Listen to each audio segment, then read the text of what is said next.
اگر کسی ساتھی کے ذہن میں کوئی سوال ہو تو آپ کر سکتے ہیں، کوئی لکھا ہوا ہے تو دے دیں، اگر کوئی زبانی ہے تو آپ زبانی کھڑے ہو کر بھی سوال کر سکتے ہیں۔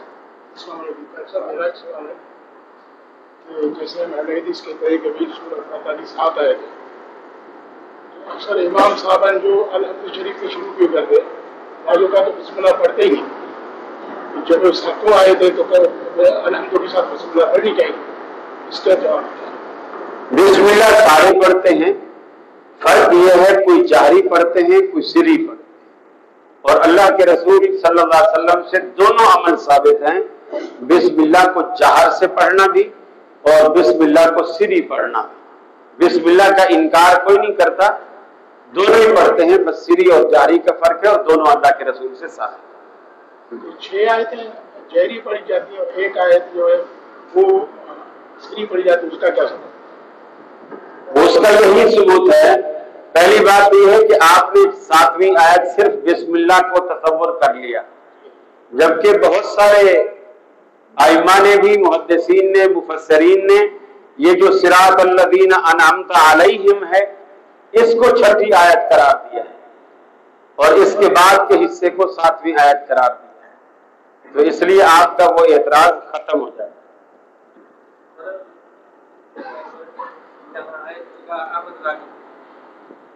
اگر کوئی اور مائک ہو تو اگر بغیر تار والا تو سوال کرنے والے کو بھی دے دے تاکہ دور تک چلتا۔ اچھا ایک بات مجھے یاد آئی، ابھی ہم کراچی سے ادھر آئے تو سجاول کے بعد تقریباً اندھیرا سا ہو گیا تھا،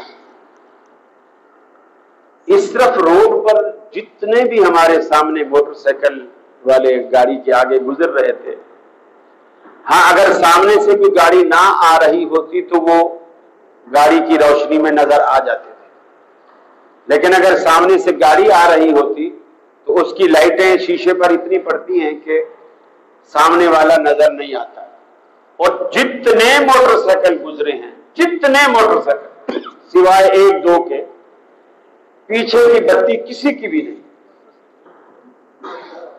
کسی کی بھی نہیں۔ 1-2 دفعہ تو خود ہم حادثہ ہوتے بچے، یعنی کسی کی بتی سرے سے ٹوٹی ہوئی ہے، اور اگر کسی کی ہے تو اندر بلب نہیں ہے، اور اگر بلب ہے تو فیوز ہے۔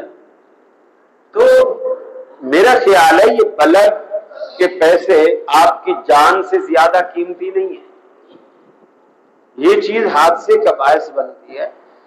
اگر چلو بلب بھی آپ نہیں لے سکتے تو کم از کم ایک چمک پٹی آتی ہے، چمک پٹی آتی ہے جس کے اوپر اگر پیچھے سے لائٹ پڑے تو وہ ایسے لگتا ہے کہ بتی جل رہی، تو وہ چمک پٹی آپ موٹر سائیکلوں پہ پیچھے لگوائیں، پہلے تو بتی لگوائیں، ریڈ بتی لگنی چاہیے، انڈیکیٹر لگنے چاہیے، یہ آپ کی جان کی حفاظت کے لیے ہے، یہ آپ ضرور کریں، اور مجھے امید ہے کہ انشاءاللہ اگر زندگی رہی پھر کبھی میرا اس طرف سفر ہوا تو میں دیکھوں گا کہ بتیاں جل رہی اور سدا یہ بتیاں جلتی رہیں۔ جزاک اللہ۔ جی بیٹھے زور سے سر، یہاں احمد راجو کی درگاہ ہے، ادھر کراچی کے ساتھی ہے، 30 کلومیٹر۔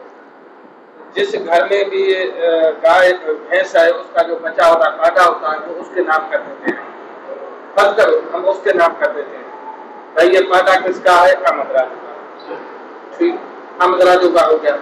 بھائی اس کو ذبح کرتے ہیں، بسم اللہ اللہ اکبر کرتے ہیں، بھائی نام تو اس میں غیر اللہ کا ہو گیا، تو یہ کس الہ کا؟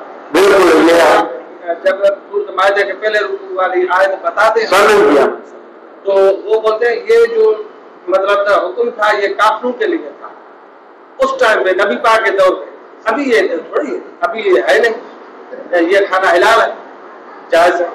دیکھیے یہ سوال آپ لوگ سمجھ گئے ان کا، ماشاء اللہ۔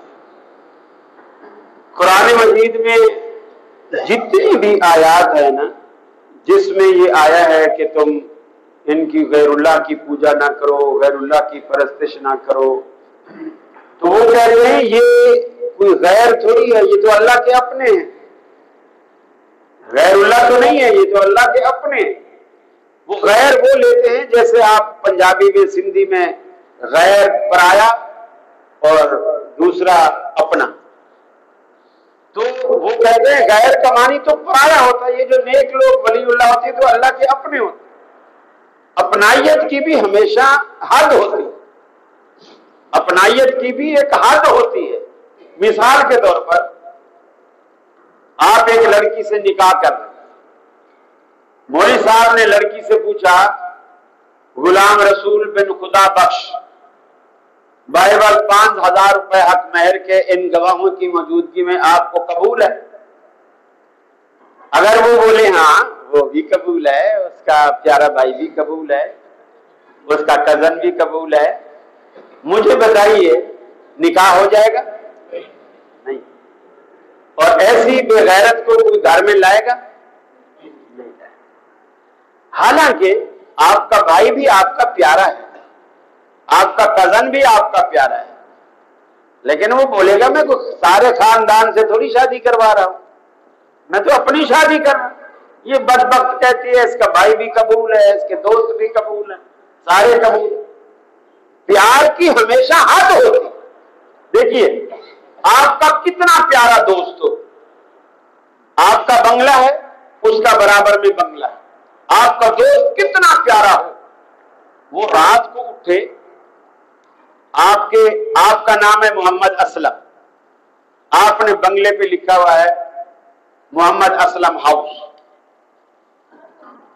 اور وہ جو ہے اس نے لکھا ہوا ہے بٹ ہاؤس، برابر والے نے بٹ ہاؤس لکھا ہوا ہے۔ اس نے اپنے گھر کی ایک اور تختی بنائی، رات کو جب آپ سو گئے، اور وہ آپ کا پڑوسی بھی ہے، بہت گہرا دوست ہے، اور آپ کے سونے کے بعد آپ کی وہ جو اسلم ہاؤس والی تختی تھی وہ ہٹا کے بٹ ہاؤس کی تختی لگا دی، بٹ ہاؤس کی اس نے تختی لگا دی۔ دوست ہے آپ، صبح جب اٹھے آپ اس کی نظر پڑی آپ پر، آپ کی اس پر نظر پڑی، تو آپ کیا بولیں گے؟ یار جزاک اللہ، آپ نے ماشاءاللہ مجھے اپنا سمجھا اور میرے گھر پہ بھی آپ نے اپنے نام کی تختی لگا دی، ایسا کہیں گے یا اس سے لڑ پڑیں گے؟ آپ تو کہیں گے کہ میرے گھر پہ قبضہ کرنے کی سازش ہے، آج اس نے تختی لگائی ہے، کل کو پولیس لے کے آ جائے گا، بولے گا تو مکان ہی میرا ہے۔ آپ اپنے دوست کو بھی اجازت نہیں دیتے کہ وہ آپ کے بنگلے پر اپنے نام کی تختی لگائے۔ یہ جو پانڈا یا یہ کٹا یا کٹی، یہ اللہ رب العالمین کے بجائے جب آپ غیر اللہ کا تقرب حاصل کرنے کے لیے آپ اس کو وقف کرتے ہیں، اللہ رب العالمین اسی کو شرک کہتا ہے۔ وما اہل بہ لغیر اللہ، غیر اللہ کے نام آپ نے کوئی بھی چیز ہیوا کی، اس کو مسئول کیا، وہ ساری کی ساری دائرہ شرک میں آتی، وہ حرام ہے۔ اچھا اب دیکھیے، جس کی بھی آپ عبادت کا کوئی لفظ استعمال کریں، کہتے ہیں یہ بتوں کے لیے، مجھے بتائیے قرآن مجید میں آتا ہے ان الذین تدعون من دون اللہ عباد امثالکم، جن کی تم اللہ کے سوا بندگی کرتے ہو وہ بھی تمہارے جیسے بندے ہیں۔ بت ہمارے جیسے بندے ہیں؟ مجھے بتائیے بت ہمارے جیسے بندے ہیں؟ نہیں، بت تو پتھر کے، لکڑی کے ہیں، شیشے کے ہیں۔ جب اللہ کہہ رہا ہے جن کی تم عبادت کرتے ہو تمہارے جیسے بندے ہیں، تو ہمارے جیسے بندے تو یہی کیا نام بتایا، کالو شاہ، احمد راجو شاہ ہو یا کالو شاہ ہو یا گورا شاہ ہو یا زلفوں والی سرکار ہو، کاما والی سرکار ہو، توتے شاہ، ککڑ شاہ، لسوڑے شاہ، جتنے لسوڑا لگا لو تو لسوڑے شاہ، کوے پال لو تو کاما والی سرکار، بال لمبے کر لو تو زلفا والی سرکار، اور کپڑے اتار دو تو ناگے شاہ۔ عجیب لوگوں کی مت ماری ہوئی۔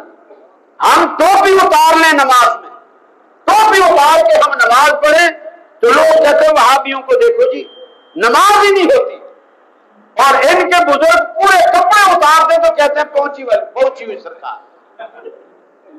ہماری ٹوپی اتارنا برداشت نہیں ہوتی، یہ پورے کپڑے اتار دیں تو پہنچی ہوئی سرکار۔